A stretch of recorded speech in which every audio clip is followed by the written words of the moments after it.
Hello বন্ধুরা, welcome back to my channel. আমার চ্যানেলে তোমাদের অনেক স্বাগত, অনেক ভালোবাসা জানিয়ে আজকে একটা নতুন ব্লগ শুরু করছি। তো আমরা যাচ্ছি হচ্ছে লাইরি বাবার মন্দির। তো এই যে দাদা যাচ্ছে, সোনু যাচ্ছে, আর আগে মা ছোট বাবু দাঁড়িয়ে আছে, পিতি ছুটছে। ওই দেখো দাদার ছেলে হেঁটে হেঁটে আসছে বলে সে ছুটে ছুটে আসছে। পিছনে একটা গাড়ি আসছিল বলে দাদা তাড়াতাড়ি গিয়ে ওকে ধরলো। আর আমরা বেশি দূর যেতেও হয়নি, হেঁটে টোটো পেয়ে গেছিলাম, তো টোটোয় করেই গেছি। হ্যাঁ, স্টেশন অবধি, যেহেতু তাড়াতাড়ি কাছ থেকে টোটো পেয়ে গেছিলাম। তারপর ট্রেনও তাড়াতাড়ি পেয়ে গেছিলাম। হ্যাঁ, এই যে সোনাবাবু বসে বসে ঘুরে ঘুরে দেখছে, ও একবার এই পাশে আসছে একবার ও পাশে যাচ্ছে, এরকমই করছিল গোটা ট্রেনে। আর প্রীতি তো দাঁড়িয়ে দাঁড়িয়েই গেছে, দেখতেই পাচ্ছ তোমরা, জানলার কাছে ওরকম দাঁড়িয়ে দাঁড়িয়ে দেখে দেখে গেছে। তারপরে সোনাবাবু দেখো ঝুলবে বলছে, ওগুলোর দিকে হাত দেখাচ্ছিল বলে দাদা গিয়ে ধরেছে, সে তো বাঁদরের মতো ঝুলছিল দেখো, আর হাসছে ভিডিও করতে।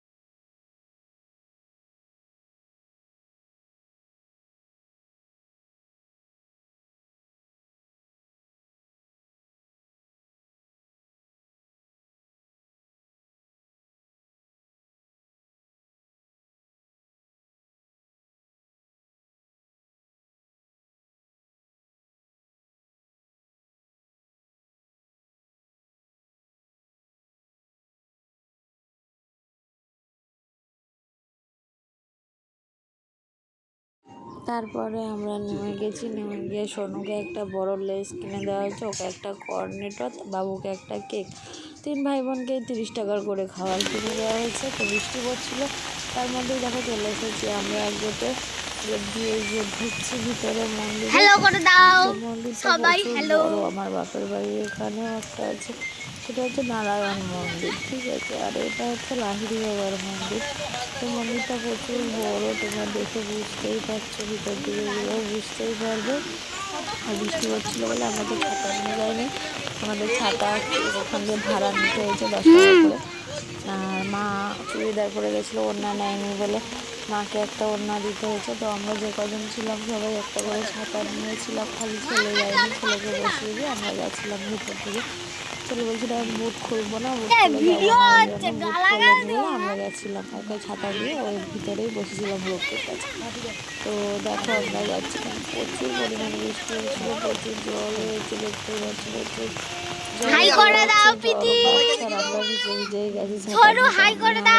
দাদার বউ সবারই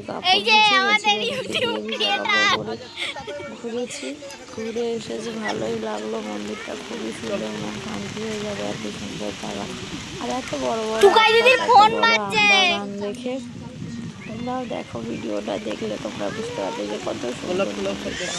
ভিতরে আরো অনেক ঠাকুর ছিল, ভিতরটা ক্যামেরা করতে পারলাম, শ্বেত পাথরের মন্দির, আমরা পারলাম না ভিতরটা কভার করতে, মোবাইল ভিতরে প্রচুর পরিমাণে ঠাকুর আছে। বাবু জগন্নাথ সবাই আছে, বলরাম, তারপর সরস্বতী, নানান রকমের ঠাকুর আছে। কিছু ভিতরটায় ক্যামেরা যেহেতু অ্যালাউ করা ছিল না, আরো সুন্দর লাগে, লাইটিং হয় সব কিছুই বলে। আমরা গেছিলাম বৃষ্টির মধ্যে, এই জন্য দেখতে পাইনি সেরকম কিছু। এই দেখো এই ভিউটাও কত সুন্দর। আর ওই যে সোজাসুজি ওই যে মন্দিরটা পুরোটাই হচ্ছে জলের ওপরে। আর এটা সমাধির ওপরে আছে, সমাধিটা হচ্ছে লাহিড়ী বাবা। লাহিড়ী বাবা মানে একটা সাধুর ওপরে এই মন্দিরটা।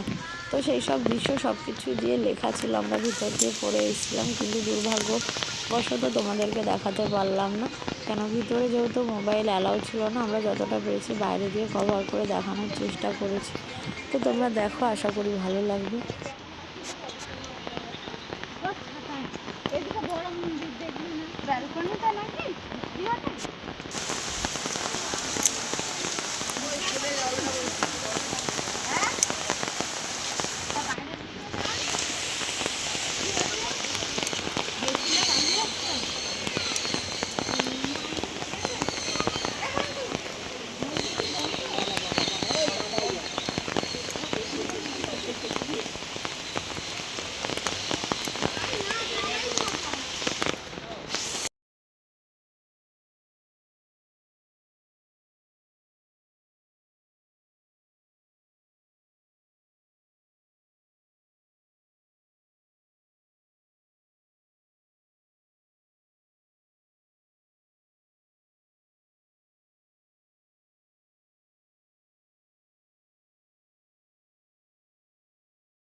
মন্দিরটা এত সুন্দর, তো সোনুকে বারবার বললাম যে সোনুটা এলোই না দেখতে। দেখো আমরা দেখছিলাম বাইরে দিয়েই এত ভালো লাগছে, তার মধ্যে বুঝতেই পারিনি যে ভিতরটাও এত সুন্দর।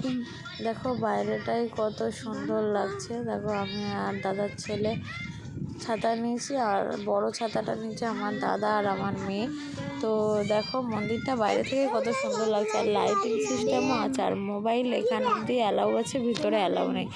ভিতরে চারদিক দিয়ে ঘুরে ঘুরে না প্রচুর পরিমাণে বড় মন্দিরটা, আরও বড় ভিতরটা, কিন্তু আমরা পারিনি তোমাদের দেখাতে, সেটা আমাদের দুর্ভাগ্য। তো দেখো কত সুন্দর বাইরে থেকে ভিউটা কত সুন্দর লাগছে, আর তোমাদের আশা করি ভালো লাগবে। আর হ্যাঁ, ভালো লাগলে অবশ্যই লাইক কমেন্ট শেয়ার করে চ্যানেলটাকে সাবস্ক্রাইব করে দিও।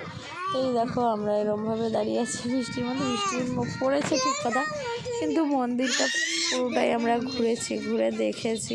ভিতরটা খালি ফোন নিয়ে ঢুকতে পারিনি, দেখতে পারিনি। তো দেখো কেমন লাগছে।